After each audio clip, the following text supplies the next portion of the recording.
सारण के बहनों और भाइयों, इस पावन धरा को मैं कोटि कोटि नमन करते हुए जिस धरा पर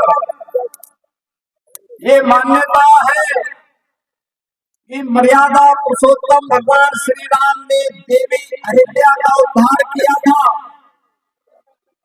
जिस पावन धरा को लोकनायक जयप्रकाश नारायण की जन्मभूमि होने का, भोजपुरी लोक कला के जनक भिखारी ठाकुर और भारत के प्रथम राष्ट्रपति डॉक्टर राजेंद्र प्रसाद जी की जन्मभूमि होने का अवसर प्राप्त हुआ हो, इस पावन धरा को कोटि कोटि नमन करते हुए आप सभी सारण के बहनों और भाइयों का मैं हृदय से स्वागत करता हूं, अभिनंदन करता हूं। बहनों और भाइयों, आज मैं प्रातः काल से ही बिहार की धरती पर हूं। बिहार में चुनावी समर में चौथा दौरा मेरा बिहार का चल रहा है। बिहार में आज प्रातः मैंने एक सभा दरभंगा में की, दूसरी सभा मुजफ्फरपुर में की और तीसरी अब मैं यहाँ पर गढ़वा विधानसभा क्षेत्र सारण में आ गया हूँ।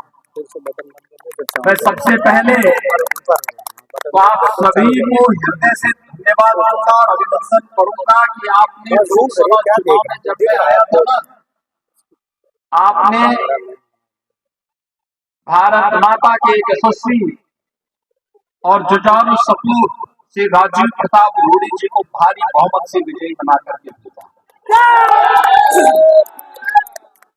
और मैं तब से सोच रहा था कि मैं छपरा फिर से जा नहीं पाया। और बहनों और भाइयों, आज आपके यद्यपि छपरा, सीवान ये सब तो हमारे उत्तर प्रदेश से लगा हुआ क्षेत्र है और आज से नहीं, त्रेता युग से बिहार और उत्तर प्रदेश का संबंध तो रोटी बेटी का संबंध है।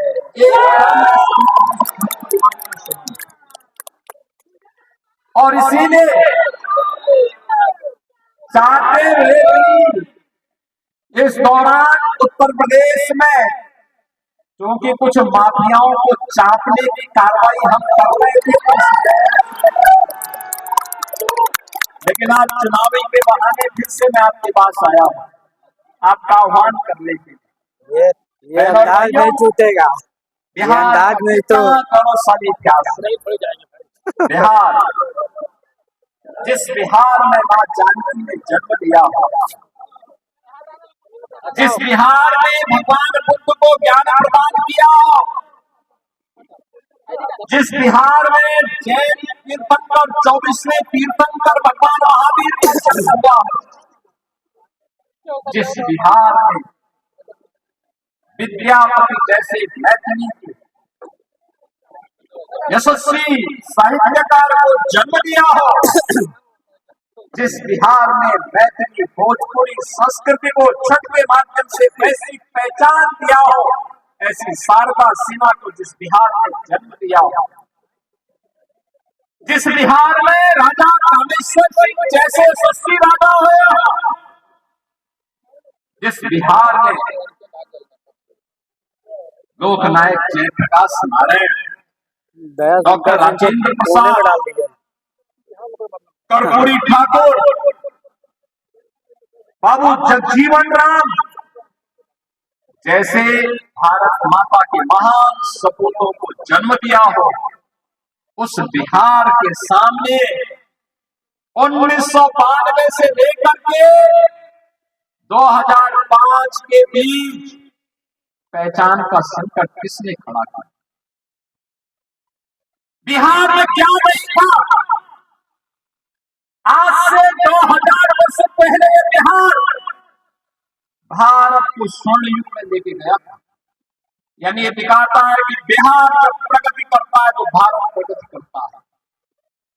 बिहार जब स्वर्णिम में जाता है तो भारत का स्वर्णिम होता है। बिहार जब समृद्धि प्राप्त करता है तो भारत समृद्धि की ओर अग्रसर होता है। लेकिन इस बिहार के सामने आरजेडी कांग्रेस ने पहचान का संकट खड़ा किया। यहां का नौजवान इस दौरान पलायन किया। आरजेडी के तारा जगह जगह जातीय सेनाएं खड़ी हो गई और जातीय नरसंहार की घटनाएं बिहार की पहचान बनती जा रही थी। बहन और भाइयों, आरजेडी के शासनकाल में 5 दर्जन से अधिक जातीय नरसंहार की बड़ी बड़ी घटनाएं घटी। 30,000 से अधिक अपहरण हुए। छोटे छोटे बच्चों का अपहरण हो जाता था। व्यापारी सुरक्षित नहीं था, बेटी सुरक्षित नहीं थी। बिहार के सामने पहचान का संकट आ खड़ा हुआ था और तब बिहार के नौजवानों ने अंगड़ाई की थी। तब बिहार में सत्ता परिवर्तन हुआ। बिहार के अंदर एनडीए की सरकार नीतीश बाबू के नेतृत्व में बनी और नीतीश जी मुख्यमंत्री बने। बिहार के अंदर माफिया और अपराधियों की उल्टी गिनती उनकी शुरू हो गई। बिहार फिर से अपनी पहचान के लिए आगे बढ़ा। आज बिहार में क्या नहीं है? आज बिहार में सड़क है, बिजली है, रेलवे की कनेक्टिविटी है, एयर कनेक्टिविटी है। मुझे एक बार 2005 के पहले गोरखपुर से दरभंगा जाना था, 16 घंटे लगे थे। आज मुझे लखनऊ से दरभंगा जाने में मात्र 45 मिनट लगे हैं। 45 मिनट। और अब तो आप लोगों के लिए खुशखबरी है, इनलैंड वाटर जल मार्ग भी मोदी जी ने खोल दिया। हल्दिया से सीधे पटना होते हुए, सारण होते हुए, बलिया होते हुए और सीधे अयोध्या और प्रयागराज तक की। यानी बिहार की सब्जी, बिहार की मिर्चा, बिहार का मखाना दुनिया की मार्केट में पहुंचेगा तो मुनाफा बिहार का किसान कमाएगा, बिहार का नौजवान कमाएगा, रोजगार का सृजन होगा। बिहार में एक आने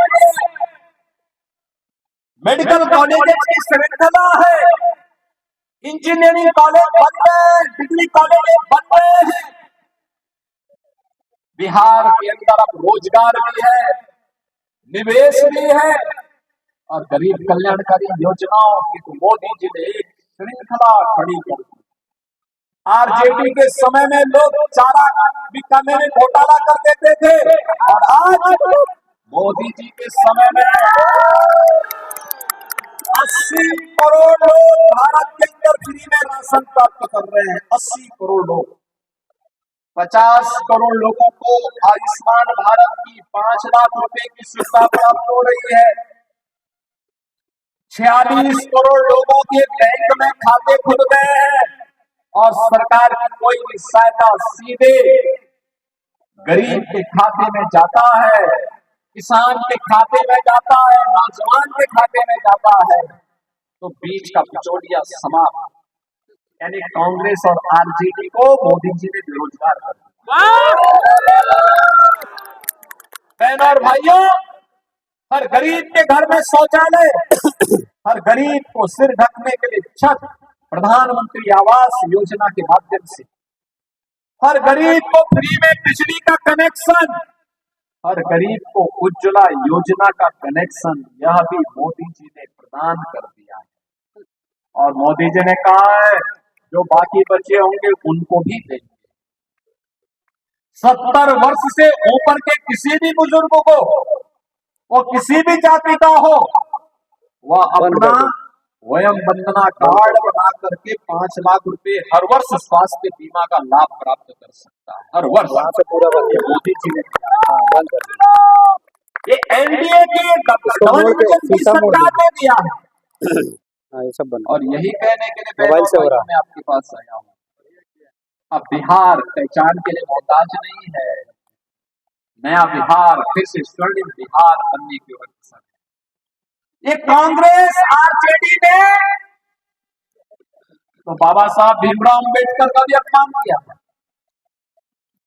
मोदी जी आए, बाबा साहब भीमराव अंबेडकर से जुड़े हुए 5 प्रमुख स्थलों को पंचतीर्थ के रूप में विकसित मोदी जी ने किया, बीजेपी ने किया। बाबा साहब भीमराव अंबेडकर ने जिस धरती पर जन्म लिया, उस धरती पर मऊ मध्य प्रदेश में भव्य स्मारक। बाबा साहब भीमराव अंबेडकर ने उच्च शिक्षा इंग्लैंड के जिस मकान में रहकर के ली थी, इंग्लैंड की सरकार उसको बेच रही थी, मोदी जी ने खरीदा और खरीद करके दलित छात्रों के लिए वहां पर छात्रावास बनाया, उनको स्कॉलरशिप दी और फिर बाबा साहब भीमराव अंबेडकर का वहां स्मारक भी बना दिया। बाबा साहब की दीक्षा भूमि नागपुर में भव्य स्मारक का निर्माण, दिल्ली में रहकर के सार्वजनिक जीवन जहां पर बाबा साहब ने व्यतीत किया था, सार्वजनिक जीवन की भूमि पर doctor Bhimrao Ambedkar international centre की स्थापना हो गई और बाबा साहब भीमराव अंबेडकर की अंतिम यात्रा जहां निकली थी, मुंबई के चैत्य भूमि में भी भव्य स्मारक और बाबा साहब की दुनिया की सबसे बड़ी प्रतिमा का निर्माण भी मोदी जी के नेतृत्व में हो चुका है। याद करिए, कांग्रेस अपमान करती थी, मोदी जी ने सम्मान कर दिया। कांग्रेस ने बाबू जगजीवन राम जी को प्रधानमंत्री नहीं बनने दिया था, नहीं बनने दिया था और मोदी जी ने तो कर्पूरी ठाकुर जी को भी भारत रत्न देकर के सम्मान दे दिया। ये है, वे अपमान करते थे, मोदी जी ने गले लगा करके सम्मान दिलाने का काम किया है। बहनों और भाइयों, मोदी जी ने विकास भी कराया है, विरासत का सम्मान भी किया है और गरीबों का कल्याण भी किया। आपने देखा होगा, एक कांग्रेस कहती थी राम है। अब बताओ, हिंदुओं को इससे बड़ी गाली क्या हो सकती है? इससे बड़ी गाली क्या हो सकती है? कोई कहे राम नहीं हुए, कृष्ण नहीं हुए, मां जानकी नहीं हुई। अगर कांग्रेस बोलती है तो पाप करती है, वो पाप करता है जिस प्रकार की बात करता है। अरे वे परमपिता परमेश्वर है। हर देश, हर काल, हर परिस्थिति में हजारों वर्षों से भारत की आस्था राम के अस्तित्व को मानती है। कांग्रेस नकार करके हिंदुओं को अपमानित करती है। आरजेडी ने राम मंदिर की रथ यात्रा को रोक दिया था। हम जब बोलते थे रामलाल आएंगे, मंदिर वहीं बनाएंगे, लाठी चार्ज करती थी और समाजवादी पार्टी गोली चलाती थी। सब लेकिन हमने कहा था ना, रामलला हम आएंगे, बन गया ना राम मंदिर। कोई संदेह है क्या? मंदिर बन गया ना। अब मुझे बताइए, अगर यूपी में बीजेपी की डबल इंजन की सरकार नहीं होती तो क्या राम मंदिर बन गया होता क्या? वही कांग्रेस, आरजेडी और सपा बनने देती क्या? तो बन गया और वही नहीं बना। अब हम लोग सीतामढ़ी में भी एनडीए की डबल इंजन सरकार मां जानकी का भव्य मंदिर का निर्माण कर रही है। भव्य मंदिर का निर्माण। और यही नहीं, भगवान राम मां सीता को जिस रास्ते अयोध्या लेके गए थे, इस मार्ग को 4 लेन का बना करके राम जानकी मार्ग के रूप में 6100 नाम चल रहा है। बहनों और भाइयों, जयप्रकाश जी के नाम पे लोग राजनीति करते हैं। और जयप्रकाश जी ने अंतिम समय में कहा था कि सितार देविया दियारा में उनकी धर्म पत्नी के नाम पर एक हॉस्पिटल के निर्माण के कार्य को करने के इन्होंने नहीं किया।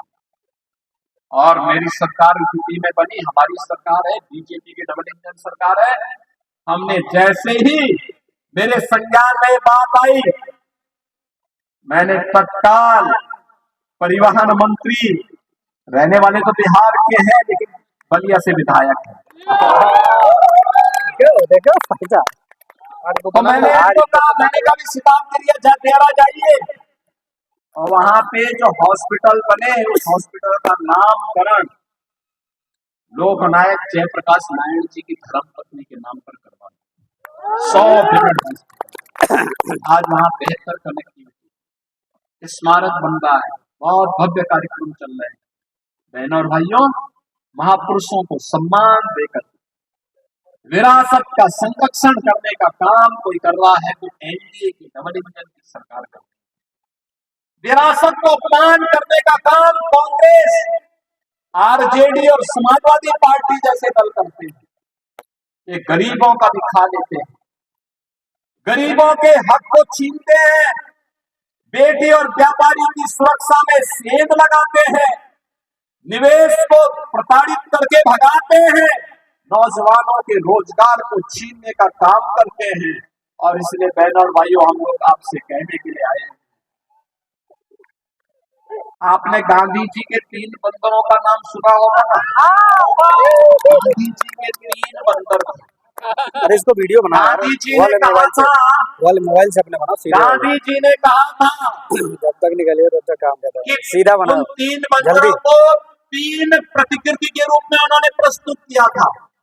बुरा मत सुनो, जूम करके बुरा मत बोलो और बुरा मत देखो। लेकिन आज इंडी गठबंधन के 3 बंदर पप्पू के रूप में, टप्पू के रूप में और अप्पू के रूप में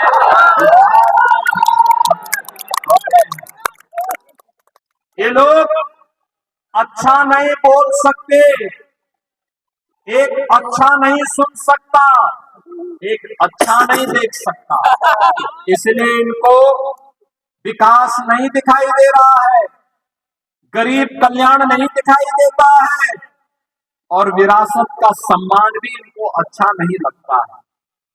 इसलिए बहनों और भाइयों, मैं आपसे कहने के लिए आया हूं, ये जितने भी महागठबंधन से जुड़े हुए लोग आपके बीच आ रहे हैं ना, ये जितने भी हैं, ये सभी के सभी लोग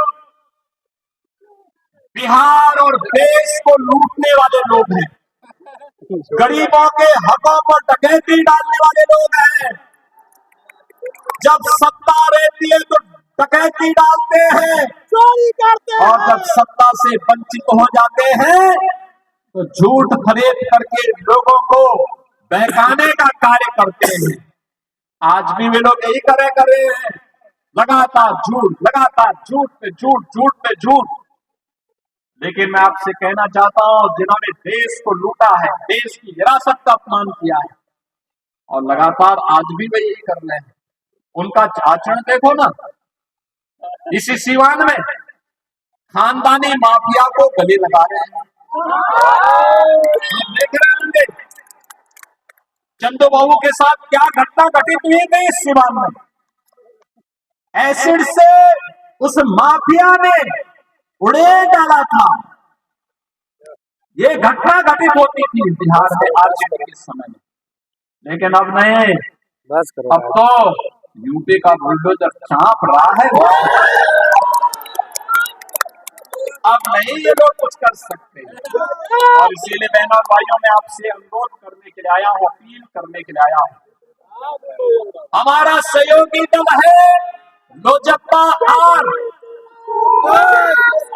आपने देखा होगा बिहार के यशस्वी नेता केसी रामविलास पासवान जी, रामविलास पासवान एक ऐसा नाम युवा से लेकर के लगातार जिन्होंने बिहार के विकास के बारे में निरंतर प्रयास किया, आज उनके पुत्र अपने पिता की विरासत को लेकर के एनडीए के साथ खड़े हैं। और उसी परंपरा का निर्वहन करने के लिए हम लोग आज आपके बीच आए हैं कि लोजपा आर्मी एनडीए के समर्थन से यहां पर श्री सीमांत मृणाल को अपना प्रत्याशी बना करके उतारा है और इन प्रत्याशी का चुनाव चिन्ह भी है जिससे मैं आया हूं, हेलीकॉप्टर। सीमांत मृणाल यहां से जीतेंगे तो हेलीकॉप्टर से इस विधानसभा क्षेत्र गरखा के सभी नौजवानों को सैर कराने का काम भी करते हैं